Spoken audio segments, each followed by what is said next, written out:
So what we have here is an actual door skin hammer. This guy gets you that last little bit when it's the door edge is kind of leaned in usually, and so to get that last little bit, use that guy. For the rest of it, you're using this guy, and it kind of cut down so it'll fit in there a little better.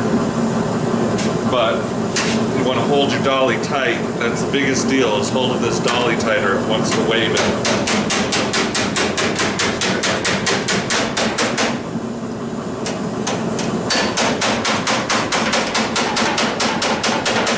Hold it tight on there, and that's going to help it get over that little lap, that little bead in there, you know. You don't want that skin to kind of sit off of the inner structure there. You want it to be real tight.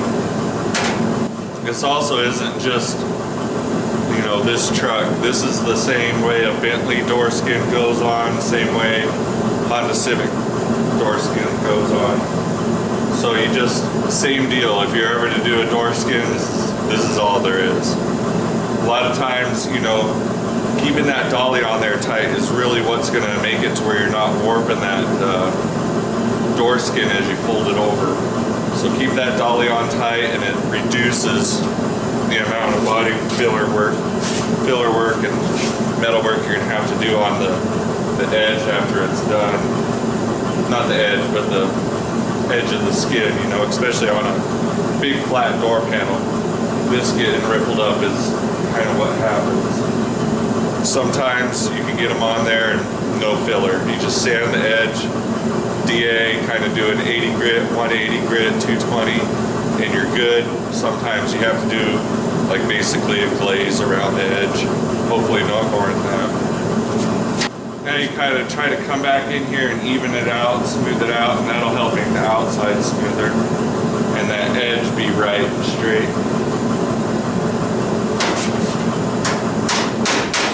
All it takes is one job, oh yeah. All it takes is one job, and everything is gonna be okay. So that's it hammered over, and you can see looks just like our other guy here. Nice kind of factory looking finish, you know. You know, even if you were to do this in two pieces, you have one little strip of metal here and you just weld this edge, these two pieces together. That's another way to do it, and we do that a lot when we're gapping doors. We'll shave this down and weld them together again. Your corners will also lift, and that's normal. You know, it's kind of like having a little bit of extra fabric on the corner of your pillow or something. So try to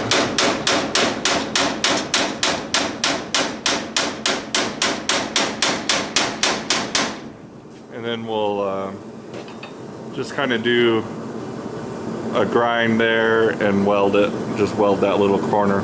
But I like this little gap here that looks very factory, so kind of leave that there. And you can see how much that tightened that up, you know, so now it's just on that bottom there. Looks like it stayed pretty straight. Has a bow to it, which I think is supposed to be there, hopefully. And now we got to try to figure out what we got to do to make this door close, because with this sharp corner that I want to come in here, it's hitting the edge of the truck here.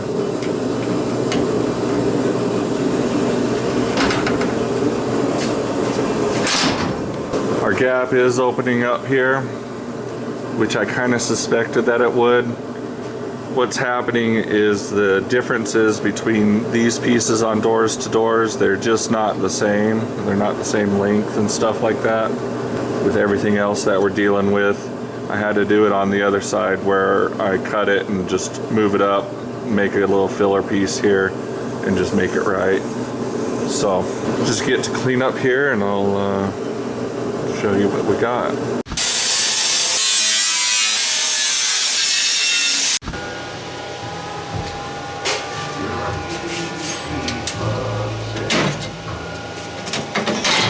You know you're close when it sticks.